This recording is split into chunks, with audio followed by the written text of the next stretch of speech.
वृंदावन में श्री सनातन गोस्वामी जी सदैव अपनी रहनी से रहते। एक दिन एक दिव्य लीला उनके सामने स्फुरित हुई। महावन में रहस्यमय दृश्य देखा कि कुछ गोप बालक खेल रहे हैं। एक नवतमाल श्याम बालक श्री सनातन जी की ओर देखकर मुस्कुरा रहा है और मंद मंद मुस्कुराते हुए प्रेम भरी तिरछी चितवन से कटाक्ष कर रहा है। सनातन जी आकृष्ट हो गए। वो रूप माधुरी को हृदय लगाने के लिए दौड़ पड़े। जो सामने एक दिव्य लीला स्फुरित हुई, देखा कि बहुत से गोप सखाओं के साथ श्री लालजू महाराज खेल रहे हैं। बहुत ही सुंदर श्यामंग कांति है। मंद मंद मुस्कुराते हुए तिरछी चितवन से श्री सनातन जी की तरफ देख रहे हैं। विवश होकर भाग पड़े उनको हृदय से लगाने के लिए। जो ही नजदीक पहुंचकर हृदय लगाने की चेष्टा की तो अंतर्धान हो गए। आप भाव विभोर होकर विलाप करने लगे, क्रंदन करने लगे, अश्रुपात करने लगे। इतनी शिथिलता हुई कि थोड़ी देर के लिए नींद सी आई, एक झपकी सी आई। तो देखा वही श्यामल गोप बालक जो प्रगट में दिखाई दी थी लीला, वही स्वप्न में देखा।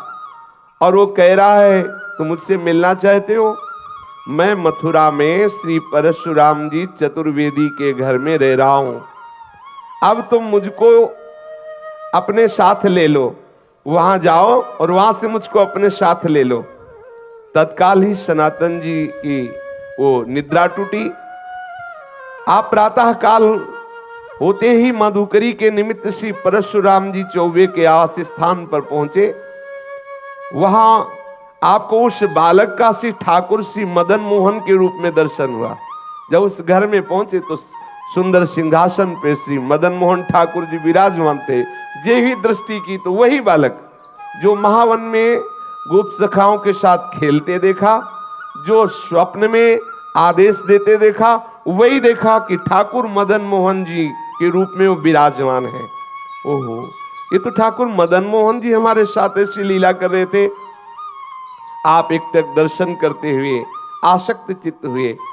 आप वैसे तो एक दिन मधुकरी लाते और ठाकुर जी को अर्पित करके कई दिन तक प्रसाद रूप से उसको पाते, फिर कई दिन बाद मधुकरी को दाते।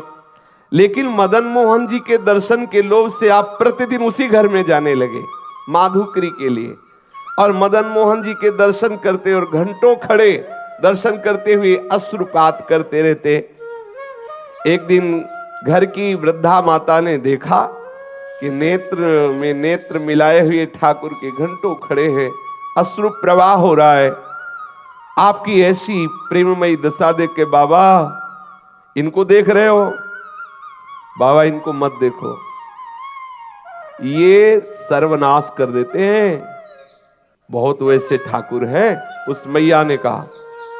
तो श्री सनातन गोस्वामी ने उस मैया की तरफ देखा, बोले सुनो, मेरा बहुत बड़ा कुटुंब था, खूब घर भरा हुआ था संपत्ति से, जन से, परंतु ये जब से आया हमारे घर में इसने सब नाश कर दिया।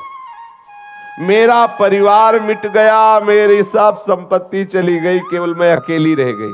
ऐसा ही होता है, अकेला ही रखता है।